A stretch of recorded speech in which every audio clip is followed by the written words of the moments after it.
Good morning. सकाळी सकाळी ready होऊन मी निघाले होते शूटला. आज अजिबात गर्दी नव्हती ट्रेनमध्ये आणि आमचा कॉल टाईम होता सकाळी 9चा आणि मला खूप लेट झालं होतं निघायला. माझ्या 2 मैत्रिणी ऑलरेडी गोरेगाव स्टेशनला माझी वाट बघत होत्या आणि मी अजून विलेपार्लेलाच होते. तुम्ही टाईम बघू शकता, 8:30ला फक्त 5 मिनटं होते.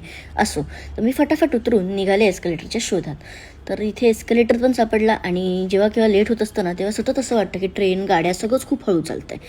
आणि इथे मी वर जाऊन कन्फ्यूज झाले, ईस्ट कोणतं आणि वेस्ट कोणतं. ह्या साईडला फारसं काही येणं होत नाही त्यामुळे समजत नाही. तर इथे मी निघाले लेफ्ट साईडला, म्हटलं बघूया. तर इथे माझ्या 2 मैत्रिणी थांबल्या होत्या वाट बघत. ऑटो थांबवून ठेवली होती त्यांनी आणि मला ओरडत पण होत्या. तर ही आहे वैष्णवी, ही आहे जान्हवी. आम्हाला सेटवर जाऊन नाश्ता मिळणार नव्हता त्यामुळे जान्हवीने आमच्यासाठी साबुदाणा खिचडी पण घेऊन ठेवली होती आणि मला जाऊन रेडी पण व्हायचं होतं.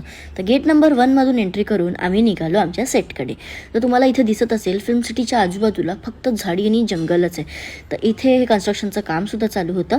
पण माझ्या लेफ्ट साईडला खूप सुंदर व्ह्यू होता आणि छान आणि थंड वातावरण होतं. तर ह्या ज्या तुम्हाला आता समोर बसेस दिसतील ना, ह्या बसेस आहेत त्या तुम्हाला फिल्म सिटीच्या टूरवर घेऊन जातात. आणि इथे भरपूरदा असं होतं की बऱ्याच मोठमोठ्या सेलिब्रिटीजच्या वॅनिटीज वगैरे पण इथे बघायला मिळतं. आणि बिग बॉस कोण कोण बघतं बरं, तर इथे हा जो समोर सेट दिसतोय ना तो आहे बिग बॉसचा. इथे बॅनर पण लागला आहे बिग बॉस मराठीच्या सेटचा आणि सगळं शूटिंग इथे होतं. पावसामुळे इथे पाणीसुद्धा साठलं होतं. तर राईट साईडला तुम्हाला इथे शिवा या सिरियलचा सेट दिसत असेल आणि इथे 400 भाग पूर्णचा बोर्डसुद्धा लागला आहे. आणि इथे भरपूर तुम्हाला हिंदी मराठी सगळ्या प्रकारच्या सिरियल्स आणि पिक्चर्सची शूटिंग होताना दिसेल. तर खऱ्या अर्थात हे सेट असे असतात आणि तुम्हाला टी व्हीवर काहीतरी वेगळंच दिसतं.